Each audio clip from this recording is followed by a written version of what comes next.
As some of you may remember, this is the office aquarium. I call it the office aquarium because I don't really have another name for it. But it's located in the spare bedroom, and it's a shallow tank. And I haven't done an update on any of the tanks for a while, mainly because the main tank, the plants haven't been doing very well, so I don't really want to record any videos of it. But this tank is going to be going. I'm going to tear it down and it will be no more, but in its place I have ordered a custom aquarium from my own dimensions that will replace this tank and the stand that it sits on. Well, I'll build the stand myself, but I'm going to be replacing all of it. Obviously keeping the fish, keeping the filter, keeping the substrate, keeping the plants. The reason being is I want a more sturdy tank. This one's fine, no signs of it ever going to collapse or anything, but it is only like 6 mil or whatever, 4 mil, 6 mil thick, and I'm always worried that if I accidentally hit it with my hand or something, then it's going to come apart. The stand isn't made for aquariums. I just bought this cheap stand and it's sturdy, you know, it's been holding this tank up for a while now, but I'm just worried that if I did actually boot the side of it or something, it wouldn't take much for this whole thing to come down. So I've ordered a new tank, but because it's in the upstairs bedroom, I don't want to, spare bedroom, I don't want to put too much weight on the second floor. And I know you can put quite a bit of weight on a second floor, but I don't want to push it, you know, I don't want to put too much up here. So the new tank is going to be custom built by a company. It's going to be 100 centimetres long, so a metre long, 24 centimetres high, same height as this one, so shallow, and 45 centimetres wide. The difference between this one and the new one is this one is 80 centimetres long. The new one will be 100 centimetres long, so a little bit longer. This one is 30 centimetres deep, front to back. The new one will be 45 centimetres deep, so it's just slightly bigger length and width wise, but the height will remain the same. So overall, I think this tank holds about 60 litres of water, and the new one will hold about 100. But the new tank, because it's custom built and everything, it's going to have 10 mil thick glass. It's going to be really nice, and then I've got to get onto my dad and we shall build a stand, a very simple stand. Yeah, 4 legs, but it's going to be incredibly strong, and I'll just have to transfer everything over from this one to that one. It's going to look good, but with this virus and everything like that going on, and plus the tank takes 6 to 9 weeks to make, so plus this epidemic, it could be quite a while away, but it's in the process, you know, it's going to work eventually. But that's the plans. So whilst I wait for that tank to come, I just put this filter in for now. I've just put this heater in for now, because the other heater was over in that side, and the water level drops really quick, and like half the heater was being exposed. So I've just whacked this one in for now. With the new tank, I'm going to be using an inline heater. I've actually put one on my big tank, an inline heater. So what I've done on the big tank, I'm going to do on this tank, and I'll show you now. So the inline heater connects halfway through the tubing, the output tubing, because I got a Fluval 206 on here and a Fluval 406 downstairs, pretty much the same setup. The ribbed hosing that comes with Fluval can't have an inline heater, so If you see my Instagram, I've already posted this. But where's the... So as you can see, this is the hose I'm going to be putting on the fluval. It's Eheim 1622mm, and I think you can put these on any fluval apart from the 106. I think that's like 12 by 16.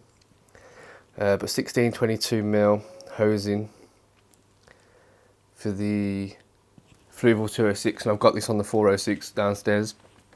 And this tubing, it allows you to put the heat out in line. So halfway through this tubing going up into the tank, you just cut it and put the heater in line. The heater's quite expensive though, they're like 45, 50, 55 pound, which is a lot of money really for a heater. But it means you don't have to put a heater in the actual tank, and it's brilliant.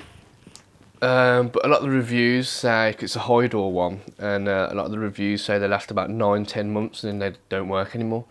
So I thought I'd test it anyway though, we'll see. But because I'm changing the hosing, it means I have to change the input and outputs here to these. And these are nice, about £8 a piece. But these are nice. This is the output, and then this is the intake. It's like yeah, it's like a walking stick. So Eheim intake, outtake, Eheim tubing connecting to the fluval 206. So at the moment I've just done this temporarily. I had the fluval intake here with a sponge wrapped around it in case the fish have babies. I didn't want them getting sucked up, but I've changed it to one of these metal mesh style ones.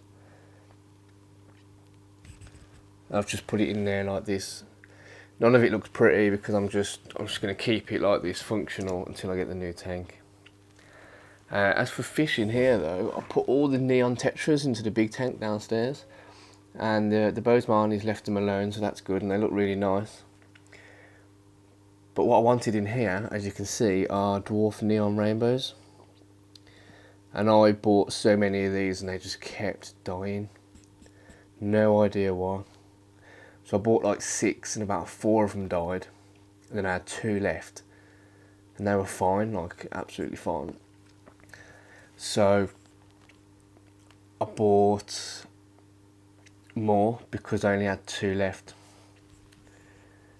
So you know, you can't just keep 2 rainbow fish, so I bought like another 5 or whatever, and a few of them died.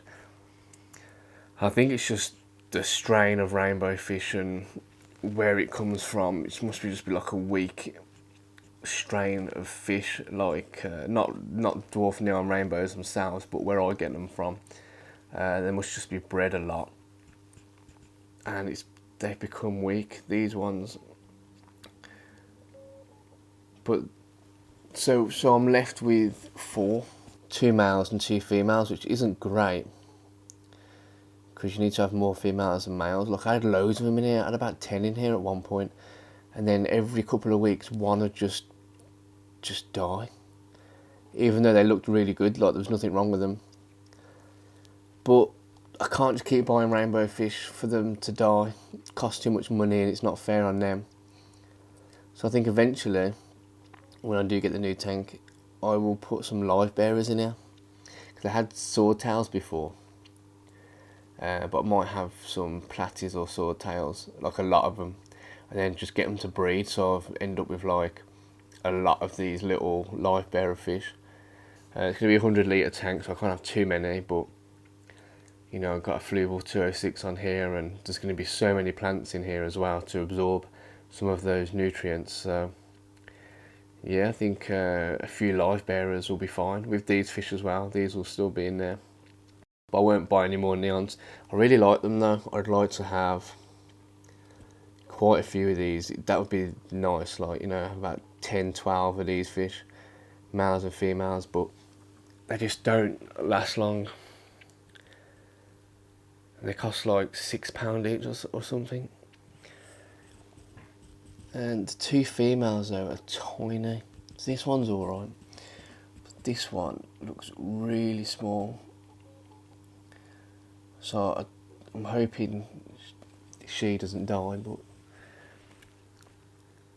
hoping they get a little bit bigger so they survive better. But yeah, that's the state of this tank. The downstairs tank's looking really good. I put loads of plants in there, and I sorted out the issue with the plants dying. I had too much light. I bought a Fluval 3.0, and it was just putting out way too much light, and all the plants just eventually died. So I'll show that soon because the plants are starting to do well. So yeah, that'd be nice to have that in this room. Same dimensions sort of, and it's just a bit bigger, and it'll be a lot more sturdy. And I can't wait to set up the filter with all the new tubing and intake and outtake and inline heater. It's going to look real nice. And I'm hoping to not have a lid on the new tank, even though the water will evaporate quite a bit. I want to have like loads of stem plants like halfway through the tank, and have them all grown out the top, because it's only 24 centimeters high. So literally after I've put them in and they grow a little bit, they'll be reaching the surface, and I'll keep trimming them back and replanting them, so I end up with loads of short ones, and they'll all grow, hit the top, and I want them all to grow out the surface. These plants are still doing well as well. I don't know how, but they just keep growing like out the tank. You can see new leaves coming out here. I just put loads of root tabs underneath, like 3 or 4 root tabs under each one every couple of months, and they do well. Pothos is doing well. I'm trying to plant this in jars of water so I can have more around the house. But yeah, pothos is always doing brilliant, and I think it's because the window's here as well. Another tip as well, if you're fed up of those mechanical timers for your lights making a noise, like they're all right, but when it's quiet in the house, you can hear the mechanical timers. This is a smart plug, no noise. It's 2 for 20 quid. A little bit expensive, but they're really good. You connect them to your phone, and you select the times you want them to come on for your phone, and they come on and off, and they notify you on your phone as well, and they don't make any noise. So that's great. I'll link those in the description. So yeah, update on this tank. The next video will probably be in a few months of the brand new tank being set up, which will be brilliant. It's going to look really good in here. So yeah, that's the video update. I hope you enjoy it, and I'll see you soon.